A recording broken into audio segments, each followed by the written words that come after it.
결혼 정보회사나 어플 같은 거만 봐도 스펙으로 딱딱 자르잖아요. 근데 그거는 그 사람의 실제 매력하고 크게 상관이 없어요. 우리 세대가 결혼 출산을 안 하는 이유가 너무 똑똑해서래. 아는 게 너무 많아서 그렇대. 우리가 진짜 똑똑한 걸까? 내가 청년 세대지만 나는 지금 청년 세대가 굉장히 멍청한 세대라고 생각을 합니다. 이런 게 요즘 우리가 택한 삶의 방식이고 세상을 바라보는 그런 안경인데 이게 똑똑한 방식인지 잘 모르겠습니다.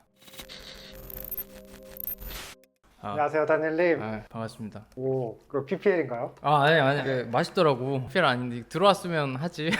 이렇게 대기업에서 제가 뉴스를 검색하다가 재밌는 통계를 찾았거든요. 미국 시카고 대학교에서 2018년도에 성인 23%가 1년 동안 한 번도 성관계를 하지 않았다고 해요. 섹스를 못했다. 네, 거의 4명에 1명꼴로 못하는 셈인 거잖아요. 본인은 거기에 포함되나요?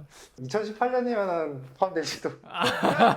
근데 이게 더 충격적인 게 1년간 성관계를 하지 않았던 30세 미만의 남자들이 2008년에 비해 3배나 증가했대요. 유의미한 수치로 멋진 남자 한 명이 여자 한 3-4명이랑 했겠네. 요즘 그래서 많이 화나 있구나 남자애들이. 이번 연구에서 이 학자들이 성인 절반 이상이 50%가 장기적으로 성관계를 유지하는 파트너가 없다고 결론을 내렸대요. 그러니까 이 말은 단기적인 만남만 그냥 지속되고 꾸준히 만나는 사람이 없다는 거잖아요.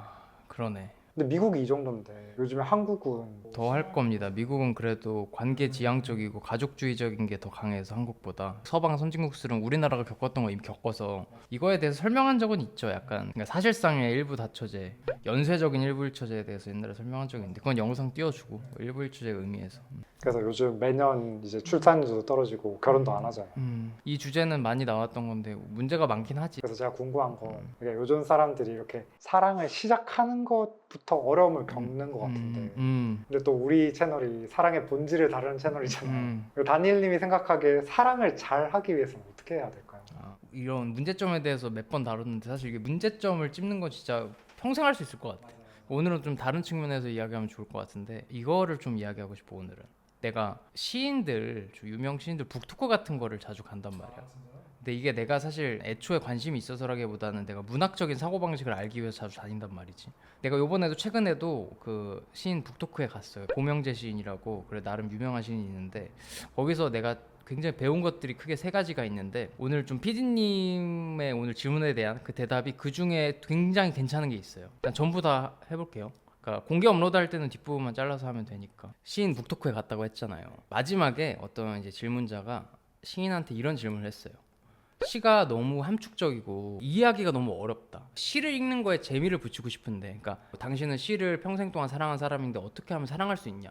난 이해가 너무 안 되고 난해한 것 같다 하니까 고명재 시인이 뭐라고 대답을 했냐면 시를 알려고 해서 그렇습니다라고 하더라고. 그러니까 시를 자꾸 알려고 하고 이해를 막 하려고 하니까 시와 문학에서 더 멀어지는 거다. 굳이 그걸 알아내려고 하고 막 해석하려고 하지 말아야 시를 사랑할 수가 있다. 이게 무슨 뜻이냐면 옛날에 우리 고등학교 때 이런 거 배우잖아요. 뭐 시는 서정시, 뭐 자유시, 뭐 수미상관 막 이런 거 있잖아. 자꾸 이런 식으로 접근을 하면 시를 절대 사랑할 수가 없대. 그냥 시를 보는데 그 느낌이 되게 느낌이 좋네. 다음에 또 읽어야지. 그리고 덮어놔. 그리고 또 다른 시를 읽었는데 이것도 뭔가 느낌이 좋아. 무슨 뜻인지는 잘 모르겠지만 느낌이 좋아요.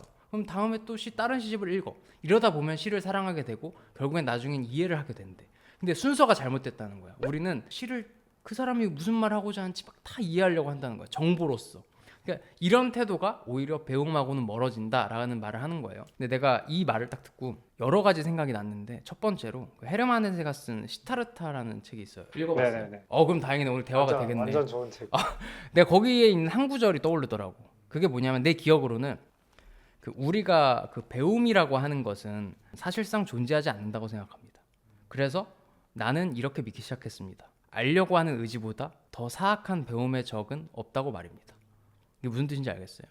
알려고 하면 알수록 아까 말했던 것처럼 더 알기가 힘들어진다. 약간 그런 맥락이지. 거기서도 지식이라는 것은 말로써 전달할 수 있지만 지혜라는 거는 절대 말로 전달하는 순간 왜곡이 되고 지혜는 몸소 체험으로써 얻는 것이다. 그러니까 이런 게 메인 주제인 챕터일 거거든요. 근데 이게 시타르타를 안 읽었으면 조금 어려울 수가 있어서 좀 내 표현으로 수정을 하자면 뭔가를 진짜 알고 싶고 지혜로서 깨달으려면 목적이 아는 것이어서는 안 된다는 겁니다. 그러니까 지식으로서 그냥 아는 거. 그러니까 뭔가를 우리가 진짜 제대로 알고 싶고 배우고 싶잖아요. 그러면은 최종 목적이 사랑하는 거여야 돼요. 깨달음은 대상을 사랑할 때 그제서야 옵니다. 어떤 대상을 사랑하지 않으면 그걸 제대로 알 수가 없어요. 근데 요즘 우리는 뭔가를 자꾸 지식으로서 알려고만 하는 것 같아. 그럼 그 대상을 사랑할 수가 없어. 이게 문제야. 이걸 좀 비유를 하자면 음악이, 나는 옛날에 음악이 취미였을 때는 그 음악을 정말 사랑했단 말이야. 그 음악을 들으면 너무 좋고 음악을 내가 연주하면 너무 좋았어. 그래서 계속 공부하게 되고 즐겁게 했는데 그 어렸을 때는 헛바람이 들어가지고 음악을 업으로 삼아야겠다. 그리고 오디션도 보고 공부를 진짜 전문적으로 하고 하니까 얘가 점점 싫어지는 거야. 사랑이 점점 없어지는 거지. 그래서 많은 사람들이 똑같이 취미가 직업이 되면 뭐 현타가 온다. 그게 싫어진다. 이게 그 맥락입니다. 그냥 그게 좋아서 그냥 느낌이 좋아서 할 때는 사랑하기가 너무 쉬운데 그거를 하나하나 되게 현실적으로 정보를 따지고 먹고 살려고 하고 하다 보니까 이게 알기 싫어지고 하기 싫어지고. 근데 이게 되게 당연하다는 거예요. 왜냐면 어떤 대상의 정보를 아는 것과 사랑을 하는 건 별개의 문제더라고. 보통은 대상의 구체적인 정보를 자꾸 알려고 노력할수록 사랑할 수가 없습니다. 근데 이게 사랑도 비슷해요. 요즘 우리들이 사랑을 못하는 이유가 상대에 대해 모든 것을 다 알고 시작하려고 발버둥 쳐서 그런 것 같아. 상대가 아니어도 뭐 결혼 생활에 있어서도 그렇고 출산에 있어서도 그렇고 그거를 정보로서 다 알려고 하는 거야. 미리 그걸 다 대비하려고 하고 장단을 다 나누고 수치로서. 근데 그럴수록 그거를 오히려 도전할 수도 없고 내가 실제로 경험하려는 의지도 안 생기고 혐오하게 되거든. 제일 별로인 건 여러 정보를 내가 미리 알면 모든 위험 요소를 다 걸러낼 수 있을 거라고 착각을 해. 정보의 집합은 인생에서 생각보다 의미가 없어요. 내가 오랜만에 좀 소개팅 비즈니스 썰을 풀자면 내 조회수 가장 잘 나온 영상 있잖아. 거의 60만 되잖아. 이게 벌써 3년이 넘었지 그게. 그때 내가 뭐 알겠지만 데이팅 비즈니스를 했었단 말이에요. 그래서 그때 이제 800명이 넘는 사람들의 프로필을 직접 평가를 했어요. 내가 정말 많은 사람들의 구체적인 정보를 알 수 있었던 거죠. 그걸 통해서. 근데 내가 그때 깨달은 게 뭐냐면 인간의 매력은 어떤 수치, 그러니까 구체적인 정보죠. 구체적인 정보와는 큰 관련이 없다는 거예요. 이게 되게 흥미로웠어요. 예를 들어서 스펙 있잖아. 스펙이라고 하잖아요. 뭐 키는 몇이고 자산은 얼마고 연봉은 얼마고. 이 스펙은 구체적인 정보잖아. 뭔가 이야기라기보다는 정보잖아요. 그냥 수치. 근데 그거에 대해서 구구절절히 적고 그것만으로 어필하고 본인이 원하는 상대방의 스펙을 얘기할 때도 정보로서, 그러니까 정보만 무성할수록 인기가 없었어. 이런 경향성은 여성들이 더 그랬던 것 같아. 근데 물론 남자도 그런 면이 있어. 예를 들어 어떤 남자가 아직도 기억이 나는 게 스펙상으로 정보상으로는 키가 187이고 직업도 변호사야. 그리고 태어날 때부터 강남에서 자라가지고 집도 잘 살아. 외모도 준수해. 근데 막상 만나면 잘 안 되는 거야. 물론 여성분들은 특성상 객관적인 스펙이 좋으면 만나는 봐. 남자랑은 좀 다르게. 남자는 그냥 사진 뭐 이쁜 거 보고 뭐 나이 이런 것만 보지만 막상 이제 너무 객관적인 스펙이 좋으니까 만나보면 그 사람의 매력이 별로 없다고 하더라고. 그게 너무 신기한 거예요. 아니 수치 정보상으로는 그렇게 훌륭한 사람인데 왜 안 되지? 그리고 뭐 그 중에서 정말 많은 시도를 했는데 소개팅 매칭이 한 번도 안 된 여성분이 있었는데 그 여성분이 보면은 상대한테 원하는 그런 정보만 무성했어요. 가장 이제 좀 블랙 컨슈머에 가까운 정보만 보고 상대를 막 다 걸러 그냥. 그러니까 될 리가 없지. 가장 인기 있었던 여자분의 프로필이 어땠냐면 그분은 자기를 내세우는 정보는 키하고 나이밖에 없었어요. 사진도 보정이 거의 들어가지 않았던 걸로 알고 있고 근데 그 웃는 모습이 너무 밝았던 것 같아. 그러니까 딱 보면 기분이 좋아지는. 근데 무엇보다 그분 프로필에서 가장 인상이 깊었던 건 이런 문장이에요. 그러니까 화장품 회사를 다니는데 그냥 이렇게 적지 않아요. 뭐 화장품 회사 어디 회사고 내가 연봉이 얼마다 이런 게 아니라 나는 화장품 회사를 다니는데 남자친구가 되시는 분들한테 항상 최고급 화장품을 지원해 줄 거예요. 그러니까 피부 미남으로 어떻게든 만들어 드리겠습니다. 약간 이런 거. 그러다 보니까 그분 프로필 자체가 굉장히 눈에 띄었어요. 내 객관적인 스펙을 어필하지도 않았는데 내가 상대한테 무언가를 기여할 수 있다는 스토리가 있었고 상대 남자한테 원하는 그런 것도 정보가 아니라 그러니까 구체적인 수치 이런 게 아니라 좀 이야기에 가까웠던 것 같아요. 뭔가 하나의 에세이를 읽는 느낌이랄까? 근데 내가 그때는 정확하게 이 이유에 대해서 말로 표현하기 어려운데 이게 내가 요즘 이거를 명확하게 왜 그때 그랬는지 그 여성분이 왜 인기가 많았고 그 남자가 왜 인기가 없었는지 이제서야 완전히 이해한다니까. 왜냐하면 인간의 매력은 비문학적인 정보가 아니라 문학적으로 평가되거든. 비유를 하자면 인간의 매력도는 뭐 뉴스 기사나 단순한 지식 체계가 아니라 시나 소설에 가까워. 재밌는 소설을 보면은 거기에 뭐 정보가 많나요? 그냥 되게 이야기 자체가 좋잖아요. 실제로 우리는 뭐 키 180, 뭐 70kg, 연봉 6천, 자산 얼마 이런 걸 보고 설레진 않아요. 그냥 이 사람이 스펙이 좋구나라고 느끼는 거지. 매력이라는 건 사실 직접 만나봐야 알아. 근데 요즘은 뭔가 사람들이 다 스펙 만능주의에 빠져 있는 것 같아. 그리고 보이지 않는 수치가 아니면 인정을 안 하는 문화도 있는 것 같고. 예를 들어서 내가 되게 좋아하는 형 중에 굉장히 남성적으로 멋진 남자가 있어. 내가 진짜 존경해. 진짜 배울 게 많아. 근데 그 형은 사실 어떤 정보로만 봤을 때는 그냥 그래요. 진화학적으로 여성들이 가장 큰 매력을 느끼는 게 남자의 키거든, 신장이거든. 키도 그냥 평범하고 체격도 평범해. 내가 오히려 그 형보다 키가 7cm는 넘게 크고 체격도 훨씬 좋은데 내가 곰곰이 생각해보니까 그 형이 나보다 작다라는 느낌을 받아본 적이 없는 거야. 이게 왜 그럴까 생각을 해보니까 그 형한테는 굉장히 도전적이고 모험적인 이야기, 경험들이 항상 있었어. 그러니까 만날 때마다 들려주는 이야기가 너무 재밌어. 그러니까 내가 느낀 게 사람을 작아 보이게 만드는 건 객관적인 정보가 아니구나, 스펙이 아니구나. 오히려 그 스펙에 대한 집착과 자격지심이 그 사람을 작게 만드는구나. 키 작은 사람들이 내가 키가 작아서 난 아무것도 못해 이러면 더 작아 보여. 근데 아무리 키가 커도 스펙상으로 막 아무리 뛰어나도 자기만의 스토리가 없고 자기가 뭐 말할 수 있는 자기 도전적인 경험 이런 게 없으면 작아 보이는 거야. 근데 내가 느끼기에 요즘 연애나 결혼 행태가 부정적인 이유, 우리 청년들, 나 포함 청년이지, 다 이것 때문인 것 같아요. 실제로 인간 사회를 구성한 요소들은 다 문학적인데 인간을 단순히 그냥 비문학적인 정보, 스펙으로만 이해하고 판단을 하려고 해. 세상은 어떤 정보의 군집이 아니라 이야기의 군집이에요. 그러니까 문학적으로 세상을 바라볼 수가 있어야 되는데 자, 뭐 결혼 정보회사나 어플 같은 거만 봐도 스펙으로 딱딱 자르잖아요. 근데 그거는 그 사람의 실제 매력하고 크게 상관이 없어요. 유튜브 보면 컨텐츠들도 어때? 이런 특성을 가지면 별로고 이것도 별로고 알고리즘에 뜨는 그런 유형들. 사실 이거는 그냥 다 정보예요. 어떤 하나의 지식일 뿐이야. 그러니까 실제로 자기가 겪은 게 아니라는 거지. 그거 말고도 결혼이나 출산 다 똑같아요. 보면은 뭐가 있으면 좋고 뭐가 없으면 안 좋고 결혼 출산 이래서 여자가 손해고 이래서 남자가 손해고 다 하나하나 정보로서 받아들이고 그걸로 계산을 하는데 근데 인생을 다 하나하나 그렇게 수치로 계산하면서 이해하는 게 가능할까요? 불가능하죠. 사실 불가능한 겁니다. 그렇게 계산을 하는데 내 인생을 사랑하고 상대를 사랑하는 게 가능할까? 난 보통은 어렵다고 생각해. 왜냐하면 아는 것과 사랑하는 것은 별개거든. 굉장히 좀 쉬운 예로 쉽게 설명을 해보면 한때 애 낳지 말라는 영상이 몇 개 있었어. 굉장히 유명한 영상들. 조회수 수백만 나오는.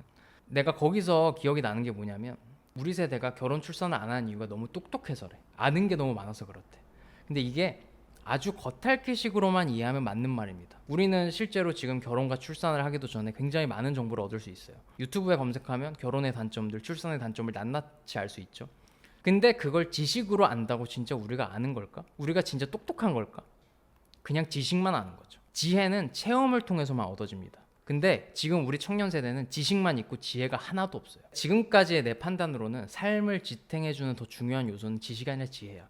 그래서 내가 청년 세대지만 나는 지금 청년 세대가 굉장히 멍청한 세대라고 생각을 합니다. 정보로만 세상을 이해하려고 하는 사람들이 많고 체험과 도전 다 회피해. 이래서 안 되고 저래서 안 되고 그리고 이거는 나한테 손해니까 안 해. 결국 체험하는 건 아무것도 없어요. 지식만 무성하고 지혜가 없죠. 제가 언젠가 역으로 한번 따져봤어요. 그러니까 우리 엄마 아빠가 우리 부모님이 나를 낳고 기르는 일 이거를 수치로 계산했을 때 엄마 아빠는 나를 키우느라 개손해를 봤어요.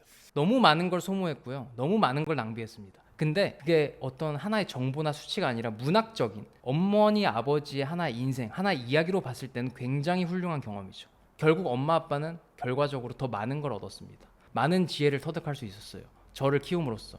또 다른 거로 예를 들어볼까? 내가 예를 들어 주식을 투자해서 5천만 원 잃었어. 단순 정보로만 봤을 때는 실패야. 완전 실패야. 근데 그 과정을 그리고 그 과정에서 얻은 교훈을 소설로 쓴다면 결과물은 새드 엔딩이지만 굉장히 좋은 이야기가 될 겁니다. 근데 그게 우리의 인생이에요. 실제로. 또 뭐 어떤 남자 A가 있어. 지금 5억이 있대. 지금 당장. 근데 그 5억을 그냥 비트코인으로 벌었다거나 엄마한테 이제 상속을 받았대. 근데 어떤 남자 B는 직접 자기가 사업을 했다가 5억을 잃었어. 그래서 지금 다시 열심히 하면서 살아나고 있어.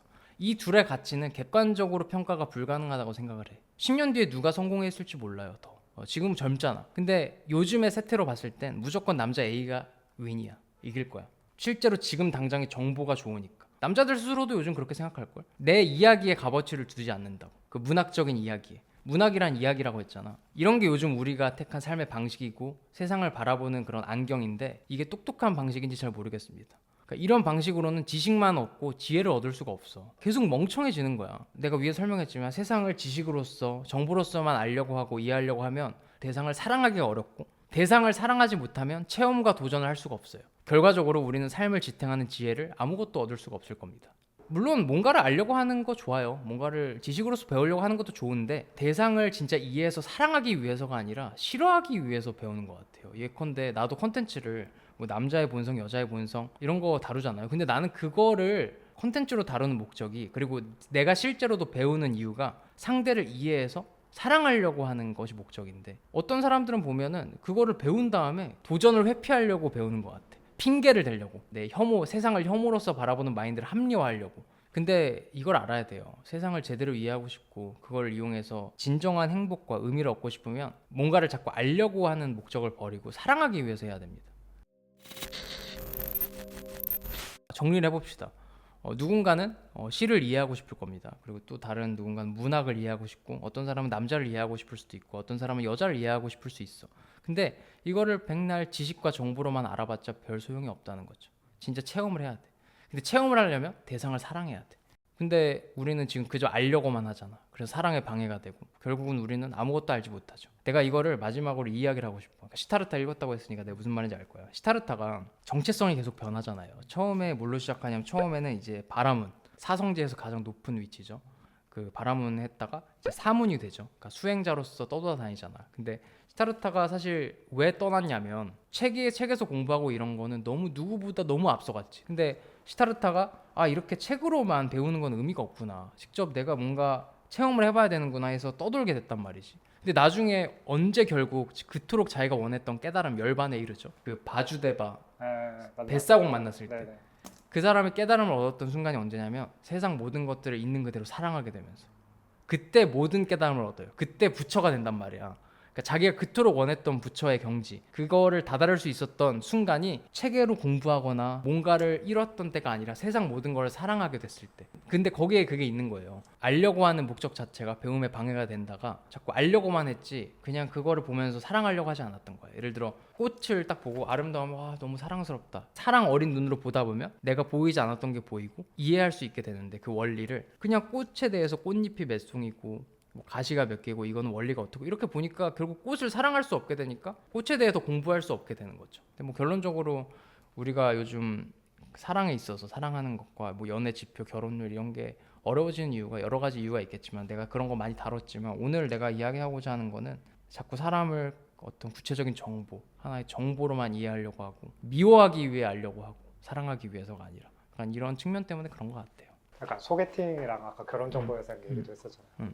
결국 사람을 사람으로 봐야 되는데 맞아. 사람을 자꾸 사물로 맞아. 보게 되는 거. 맞아.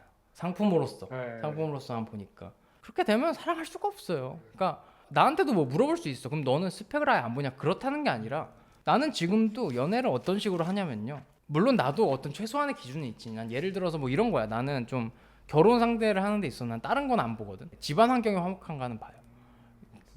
지금 그건 진짜 무조건 보는데 예를 들어 나는 연애 시작을 할 때 직장이 어떻고 학벌이 어떻고 연봉이 어떻고 이런 거 안 봐.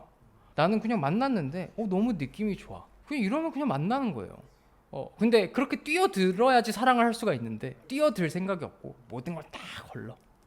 모든 걸 다 걸른 다음에 그제서야 하는 거야. 그러니까 뭐 될 리가 있나. 그리고 막상 해도 사랑하기가 힘들어. 인생의 많은 요소들이 뛰어들어보지 않으면 다 모르는 거예요. 수영을 할 줄 아는 게 우리가 수영 이론을 배운다고 수영을 할 수가 있습니까? 솔직히 말하면 수영하는 거 졸라 위험하지. 근데 익사하지 않으려고 수영을 배우려면 물에 뛰어들어야 될 거 아니야. 이거랑 똑같은 거예요. 그러니까 되게 자기가 안전한 선택을 하고 있다고 생각하지만 굉장히 위험한 선택들을 많이 하고 있는 겁니다. 앞전에 질문했던 어떻게 하면 사랑을 잘 할 수 있을까에 대한 대답은 사랑을 잘 하려고 거기에 집착하다 보면 오히려 잘 못하게 되니까 일단 그냥 시도해보는 게 그냥 좋지 내맡기시면 됩니다. 미리 뭐 그렇게 알려고 하지 마세요. 그럴수록 더 멍청해지니까. 오케이. 않을까. 잘했습니다.